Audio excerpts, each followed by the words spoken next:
Okay student, good morning. तो आज हम लोग कंटिन्यू करेंगे। कल हम लोग ने 3 प्रॉब्लम देखा था। आज हम लोग चौथा प्रॉब्लम देखेंगे जो कि लगभग 20 मार्क के लिए, 15 से 20 मार्क के लिए आता था। चांस है कि आप लोग को भी 15 से 20 मार्क के लिए आ सकता है। 10 मार्क तो क्वेश्चन बनेगा ही बनेगा, नो डाउट। 20 मार्क का भी बन सकता है, डिपेंड करता है कि लेंथ ऑफ आंसर क्या है। क्वेश्चन को 20 के लिए डालना या 10 के लिए डालना, कभी कभी इजी क्वेश्चन भी 20 मार्क के लिए आ जाता है। तो question number 4,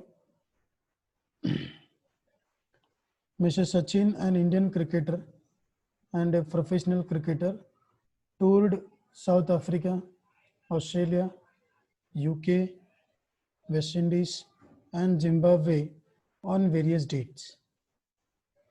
The details of departure from and arrival to India are as under. ठीक है, तो क्या दिया देख लेना। सचिन एक इंडियन क्रिकेटर है, इंडियन सिटीजन है, प्रोफेशनल क्रिकेटर है। उसको वो टूर पे गया है south Africa, Australia, UK, West Indies और जिम्बाब्वे, अलग अलग तारीखों पे।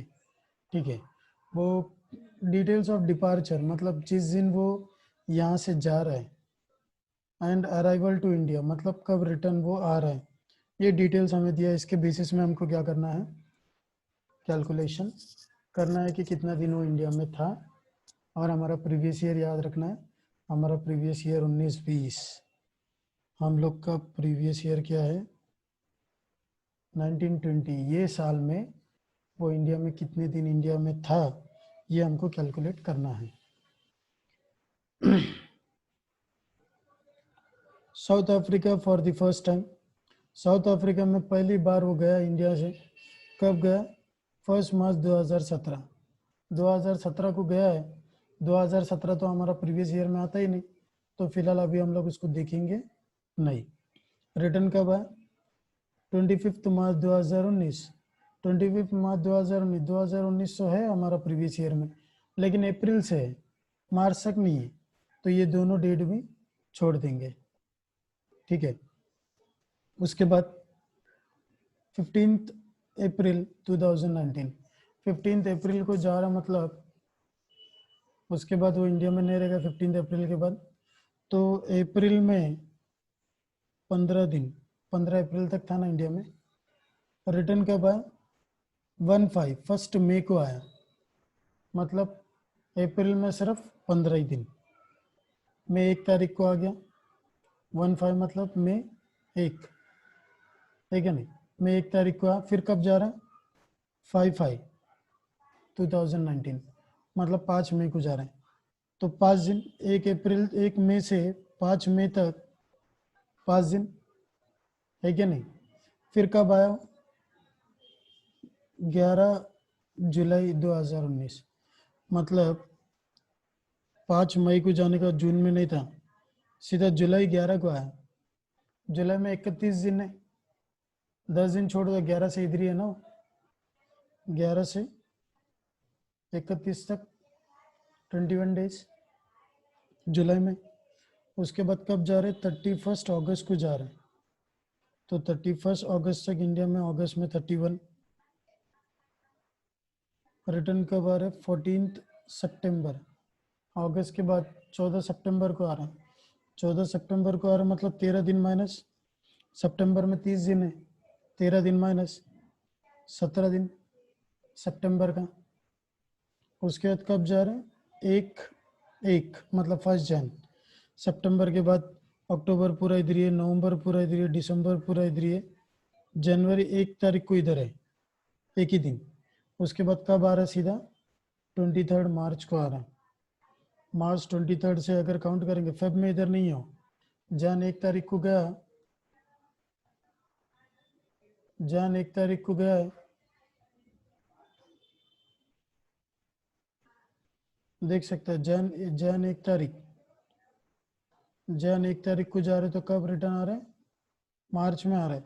तो फेब में तो 0 डेज, और मार्च में 9 दिन, 23 से 31, 9 डेज। तो ऐसा टोटल करेंगे तो 191 डेज आता है, which is more than 182 days. ये जो हमारा कंडीशन है 182 डेज वाला, ये कंडीशन वो क्या कर रहा है, फुलफिल कर रहा है। इसके लिए वो क्या बन जाएगा, he is satisfying the first condition under section 6 subsection 1 of residence of India, hence he will be treated as resident in India for the assessment year 2021। समझ में? जैसे वो रेसिडेंट बन जाता है, हमको क्या चेक करना है, एडिशनल कंडीशंस। एडिशनल कंडीशंस के लिए, a resident individual is treated as a resident and ordinarily resident in India if he satisfies the following additional conditions। अगर वो एडिशनल कंडीशन सेटिस्फाई करेगा ही तो ही वो क्या बन पाएगा, ऑर्डिनरीली रेसिडेंट बन पाएगा। तो दोनों कंडीशन का सेटिस्फाई करना है। पहला कंडीशन, the individual has been resident in India in at least 2 out of 10 previous years preceding the previous year in which he is resident। तो जो साल में वो रेसिडेंट बना है उसके पिछले 10 साल में से 2 साल उसको कम से कम रेसिडेंट बनना चाहिए। एंड बोला मतलब कंपलसरी है। The individual has been in India for at least 730 days during the 7 previous years preceding the previous year। और पिछले साल के पिछले 7 साल में 730 दिन कम से कम उसको इंडिया में स्टे करना है। तो ही ये दोनों कंडीशन सेटिस्फाई हुआ तो ही वो ऑर्डिनरीली रेसिडेंट बन पाएगा। तो इधर कैलकुलेशन दिया है 18-19 में 7 डेज क्यों पूछेगा, तो आप देख सकते हैं 25 तारीख को आए, 25 से आप काउंट करो, 25 से मार्च का 31 तक 7 दिन, तो वो 7 ही दिन इंडिया में। 2017-18 में तो इंडिया में है ही नहीं। और उसके पहले फिर अगर आप कैलकुलेट करोगे, आप देख सकते हैं 1 मार्च को जा रहे हैं, है क्या नहीं, 1 मार्च को जा रहे हैं। 365 में से 30 माइनस 335, क्योंकि मार्च महीने का 31 डेज है, बट 1 तारीख को जा रहे तो एक दिन हम लोग काउंट कर लेंगे, बाकी 30 दिन छोड़ देंगे। 365 में से 30 माइनस करें 335। उसके बाद सब साल इंडिया में ही है, सब साल इंडिया में ही है। 366 क्यों, क्योंकि 2016 लीप ईयर। 365 365 365 366 क्यों, 2012 लीप ईयर। 365 365 जिधर भी 182 से ज़्यादा है वो जगह में आपको आर दिखाई देगा। 182 से ज़्यादा है उधर आर दिखेगा, अगर नहीं रहेगा तो एन आर नॉन रेसिडेंट माना जाएगा उसको। समझ में आ रहा है? और दूसरा पॉइंट 7 साल में, तो शुरू के 7 साल ले लेंगे हम लोग, शुरू के 7 साल, यही 7 साल को हम लोग ले लेंगे, है क्या नहीं। तो आप देख सकते हैं, तो ये सारे डेट्स को टोटल करेंगे, नंबर ऑफ डेज को, तो 1803 है, विच इज़ मोर देन 730। तो इसका मतलब कंडीशन नंबर 1 भी सेटिस्फाई हुआ, 2 भी सेटिस्फाई हुआ, दोनों कंडीशन क्या हो रहे हैं, सेटिस्फाई हो रहे हैं। इसके लिए कंक्लूजन क्या रहेगा, he is satisfying both the condition under section 6 subsection 6 clause A of residence and ordinarily residents of India, hence he will be treated as resident and ordinarily resident in India for the assessment year 2021। तो इसको हम लोग क्या मानेंगे, resident तो है ही और ordinarily resident भी है, क्योंकि उसने दोनों भी कंडीशन क्या किया है, फुलफिल किया है। एक बार फिर से बता रहा हूँ, try to understand, very very important question. Okay,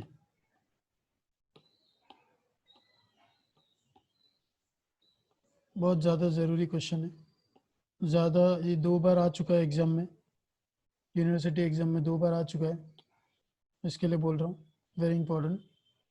okay, सबसे पहला तो हम लोग ने लिखा सचिन एक इंडियन सिटीजन है। दूसरा कंडीशंस लगाया हम लोग, 182 डेज वाला कंडीशन चेक करना है।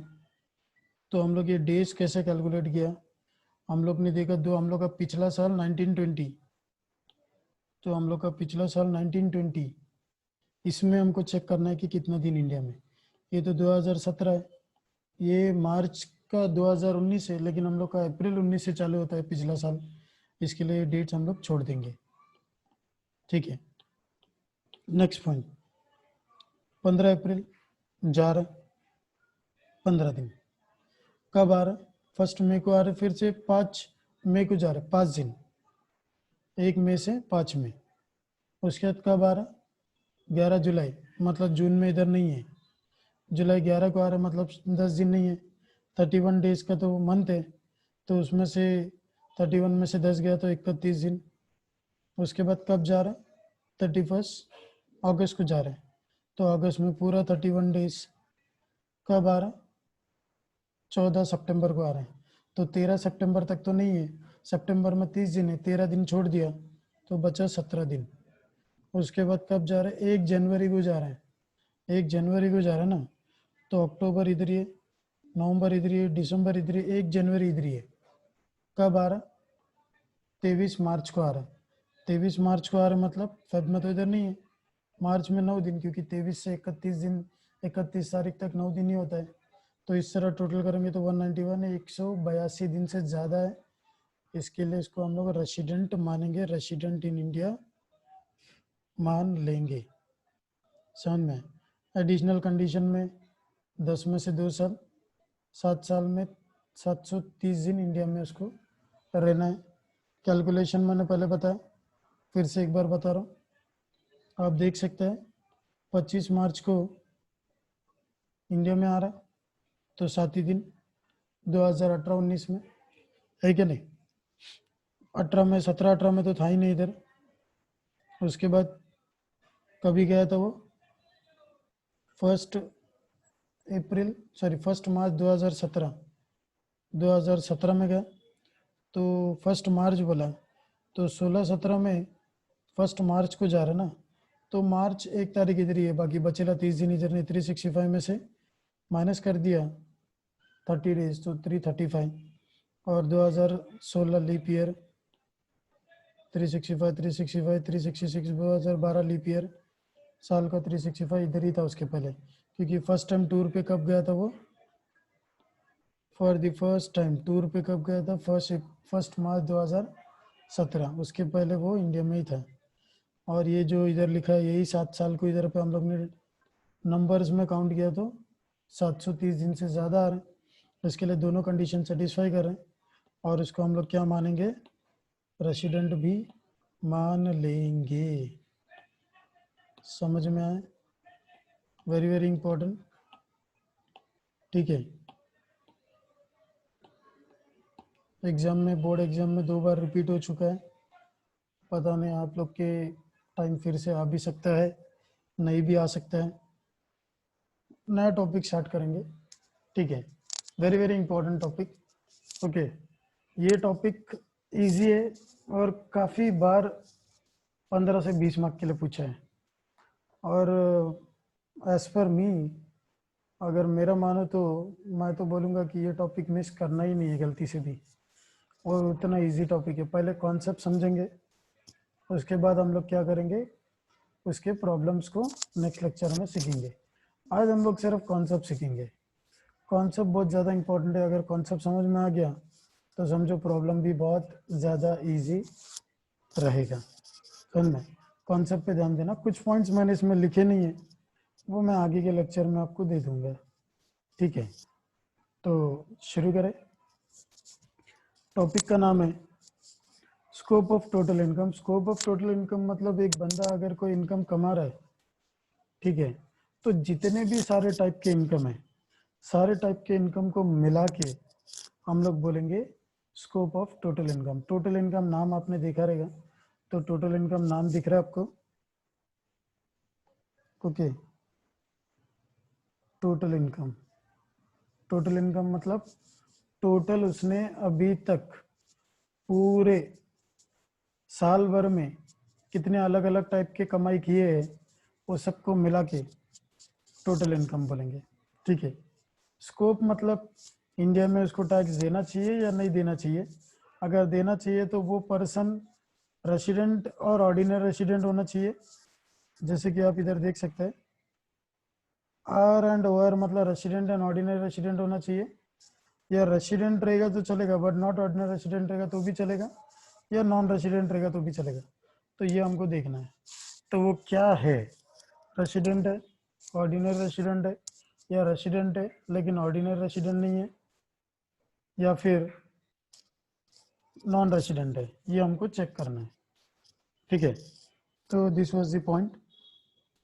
ओके, तो very very important point, important for scoring exam point of view. मैं पहले पढ़ता हूँ, नहीं समझ में आया कोई बात नहीं, मैं उसको हिंदी में समझा दूंगा, हिंदी में आप समझ लेना, कोई दिक्कत नहीं है, क्योंकि हमको सिर्फ समझना ही है। Income received in India, India में इनकम मिला, तीनों कॉलम में taxable,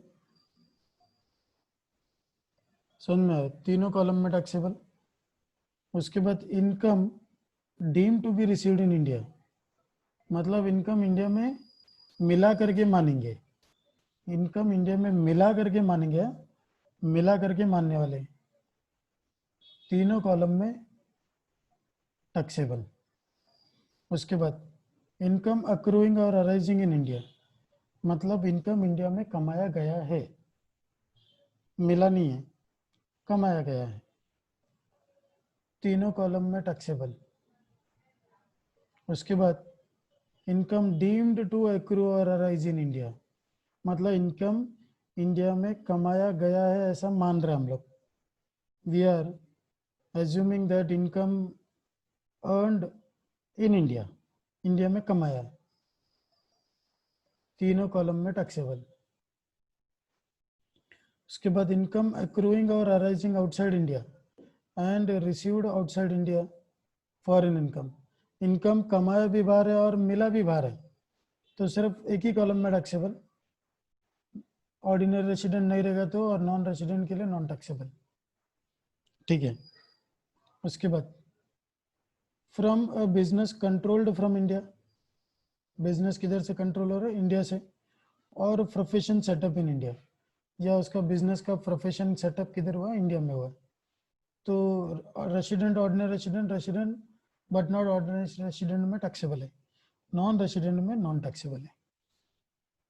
last point, from a business controlled outside India और प्रोफेशन सेटअप आउटसाइड इंडिया, दोनों भी बाहर है, कंट्रोल भी बाहर से हो रहे, सेटअप भी इंडिया के बाहर है, इंडिया के बाहर है तो सिर्फ एक ही column, first column, resident and ordinary resident रहेगा तो ही टैक्स भरेगा, नहीं तो वो नॉन टैक्सेबल है।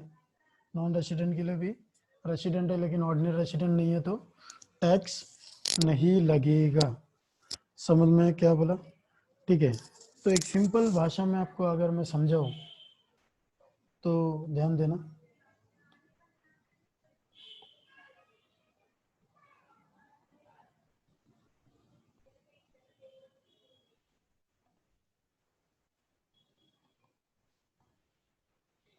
मैं ऐसा मान लेता हूँ कि ये इंडिया है और ये फॉरेन कंट्री है।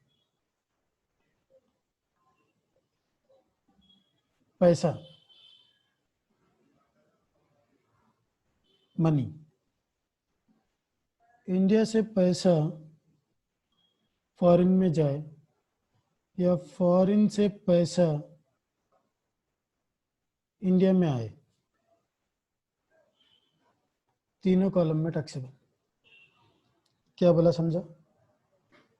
इंडिया से पैसा फॉरेन में जाए या फॉरेन से पैसा इंडिया में आए, तीनों कॉलम में वो क्या रहेगा, टैक्सेबल रहेगा। दूसरी बात,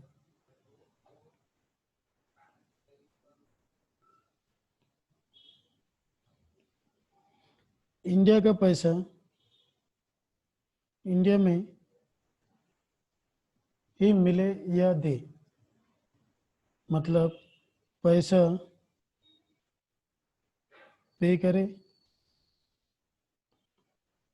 या रिसीव करे, दोनों भी अगर इंडिया में है तो भी तीनों कॉलम में टैक्सेबल। समझा क्या बोला? उसके बाद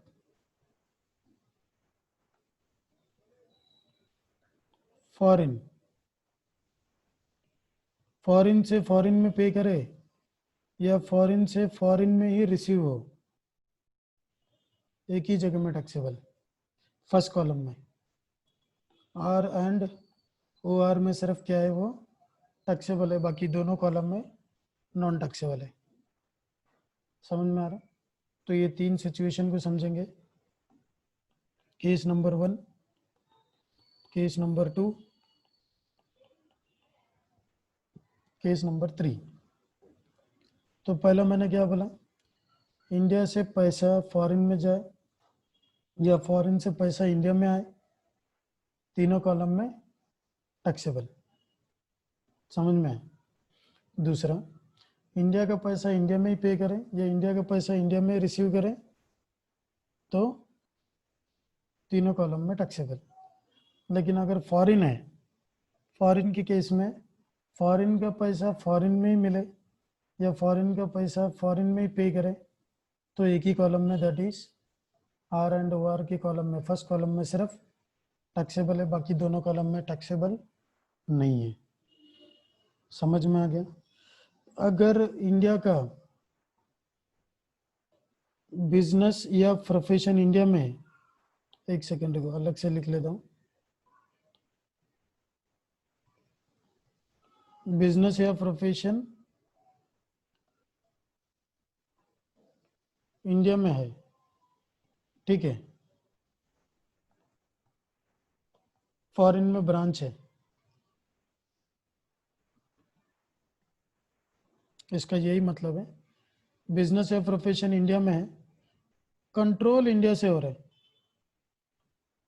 फॉरेन ब्रांच, तो 2 कॉलम में। समझा क्या बोला? कंट्रोल या मैनेज इंडिया से हो रहा है। तो मैंने क्या बोला आपको, बिजनेस या प्रोफेशन किधर है? इंडिया में।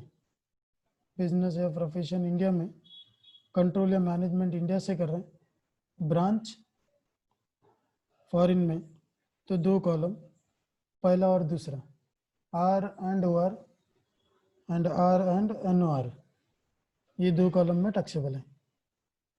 समझ में आ गया? ठीक है, तो वेरी वेरी इंपॉर्टेंट पॉइंट। तो पॉइंट क्या याद रखना है?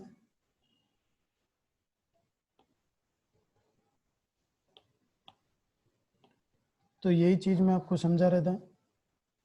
क्या समझा रहा था? इनकम इंडिया में मिला, इनकम रिसीव्ड इन इंडिया, तीनों कॉलम। इनकम इंडिया में मिला, मानना है ऐसा, तो भी तीनों कॉलम। इनकम इंडिया में मिलने वाला है, तो भी तीनों कॉलम। समझा? इनकम इंडिया में मिला, इनकम इंडिया में मिला करके मान रहा है, और इनकम इंडिया में मिलने वाला है, तीनों कॉलम। चौथा वाला, इनकम इंडिया में मिला ऐसा, मिलेगा ऐसा मानने वाला है, सिर्फ मान रहे। We are assuming that income going to deem, income deem to accrue और arise in India. Income India में मिलेगा ऐसा हम लोग मान रहे, मिला नहीं, मिलना नहीं है, मान रहे। ये वर्ड सब छोड़ दो ना आप खाली याद रखना, इंडिया का पैसा इंडिया में, तीनों कॉलम, फॉरेन का पैसा इंडिया में, तीनों कॉलम। मतलब पैसा इंडिया से जाएगा या पैसा इंडिया में आएगा, तो भी तीनों कॉलम में जाएगा। इंडिया का पैसा इंडिया में मिला या इंडिया का पैसा इंडिया में ही पे किया, तो भी तीनों कॉलम। इंडिया का पैसा फॉरेन में पे किया, तीनों कॉलम। फॉरेन का पैसा इंडिया में पे किया, तीनों कॉलम। फॉरेन का पैसा फॉरेन में मिल रहा है या फॉरेन का पैसा फॉरेन में ही पे कर रहा है, दोनों फॉरेन है, दोनों आउट ऑफ इंडिया, इंडिया को कुछ लेना देना नहीं है, तो एक कॉलम। ठीक है, बिजनेस या प्रोफेशन इंडिया में, सेटअप किधर है? बिजनेस और प्रोफेशन इंडिया में, ब्रांच किधर है? फॉरेन में। ठीक है, ब्रांच किधर है? फॉरेन में, इंडिया से कंट्रोल या मैनेज कर रहे हैं, तो 2 कॉलम। अगर दोनों बाहर है, ब्रांच या बिजनेस जो है, प्रोफेशन सेटअप सब आउटसाइड इंडिया है, कंट्रोल मैनेज भी आउटसाइड इंडिया से ही कर रहा है, तो एक ही कॉलम। ऐसा मानेंगे फॉरेन इनकम है, तो एक ही कॉलम। समझ में आया क्या? तो ये था स्कोप ऑफ टोटल इनकम का शुरू वाला point, very very important. Okay, तो what is important in this topic is try to understand income received और receivable in India from anywhere, from India और from foreign, all three columns will be taxable. क्या बोला मैंने? Income India में मिला है या मिलने वाला है या मिलेगा, ऐसा मान रहे, या ऐसा मान रहे कि इनकम इंडिया में मिला, तो भी तीनों कॉलम में, दोनों भी आउट ऑफ इंडिया है, मिला भी, लेने वाला देने वाला मतलब दोनों भी आउट ऑफ इंडिया है, तो एक ही कॉलम। बिजनेस अगर कंट्रोल या मैनेज इंडिया से हो रहा है तो दो कॉलम। बिजनेस या प्रोफेशन कंट्रोल या मैनेज दोनों भी बाहर हो रहा है तो एक ही कॉलम। समझ में? This was the introduction part. तो ये टॉपिक को समझने के लिए आपको ये सब चीज़ आना चाहिए। अगर ये आपको समझ में आ रहा है तो ऐसा मान के चलना कि आगे वाले जो टॉपिक्स है वो भी आपको समझ में आ जाएंगे। मैं इसको मैं आपके साथ शेयर कर दूंगा, कोई दिक्कत नहीं है, ठीक है। बस ये स्क्रीनशॉट लेके रख लेना, ठीक है। बाकी हम लोग, मैं ये डॉक्यूमेंट आपके साथ शेयर कर रहा हूँ, ठीक है। आप एक बार देख लेना, पढ़ लेना, समझ लेना। वो डॉक्यूमेंट में ये सारे नहीं रहेंगे, आप इसका स्क्रीनशॉट ले लेना ताकि ये आपके पास एक थोड़ा याद रहेगा जो मैंने समझाया आपको, कितने कितने कॉलम में जाता है, ठीक है। तो ये था आज का लेक्चर के लिए, ओके। याद रखना ये जो टॉपिक है, दो अलग टाइप के प्रॉब्लम है। पहला जो किया वो अलग टाइप का प्रॉब्लम है, स्कोप आके अलग टाइप का प्रॉब्लम है, दोनों भी बहुत ज़्यादा इम्पोर्टेंट है। कौन सा क्वेश्चन एग्जाम में आएगा या दोनों आएगा इसका कोई गारंटी नहीं, हो सकता है कि दोनों टाइप के प्रॉब्लम आए या एक टाइप के प्रॉब्लम आए, और कौन सा टाइप का प्रॉब्लम आएगा इसका भी कोई गारंटी नहीं है। तो अच्छा से करके रखना है, ओके। तो इसके रिलेटेड प्रॉब्लम्स हम लोग नेक्स्ट लेक्चर में करेंगे। एक पॉइंट और रह गया था इसमें बताने का, एक पॉइंट है, एक दो पॉइंट है, मैं बता देता हूँ। अगर इंडियन कंपनी से डिविडेंड मिलता है नॉन टैक्सेबल, इंडियन कंपनी से डिविडेंड मिलता है तो टैक्स लगेगा नहीं, क्योंकि ऑलरेडी इसके ऊपर टैक्स लग चुका होता है। इसके लिए तीनों कॉलम में नहीं आएगा, तीनों भी कॉलम में नॉन टैक्सेबल है। और एक पास्ट अनटैक्सड प्रॉफिट, पहले कभी टैक्स नहीं लगा हुआ प्रॉफिट है, वो इंडिया में लेकर आ रहा है, मतलब फॉरेन में था, उधर पे उसने टैक्स नहीं भरा है, वो पैसा इंडिया में ला रहा है, तो तीनों कॉलम में टैक्स नहीं लगेगा, क्योंकि वो इधर का इनकम नहीं है, सबसे पहला बात। और वो लोग ने टैक्स नहीं लगाया तो हम टैक्स नहीं लगा सकते, उनके इनकम पे हम टैक्स नहीं लगा सकते यहाँ पे, समझ में? तो this were the 2 points which I haven't written in this, but during lectures I will explain that, okay. You have to understand these points as of now, okay. तो very very important, okay. तो next lecture में हम लोग problems करेंगे। मैं तो बोलूँगा कि आप 2-3 बार लेक्चर देखो, ट्राई टू अंडरस्टैंड। पूरा दिन में आपको जितने बार देखना है लेक्चर्स देख लेना। ये लेक्चर एक दिन या 2 दिन ही रहेगा, एक दिन ही रहेगा मोस्टली। 9 to 5 टाइमिंग दिया है, उसके बीच में आप जितने बार देखना है देख सकते हो। टिल 12 मैं ट्राई करूँगा कि रखने के लिए, ठीक है। उसके बाद नहीं रहेगा, तो जो बच्चे लेक्चर मिस करेंगे तो समझना मिस हो गया, फिर से उसको लेक्चर मिलने वाला नहीं है।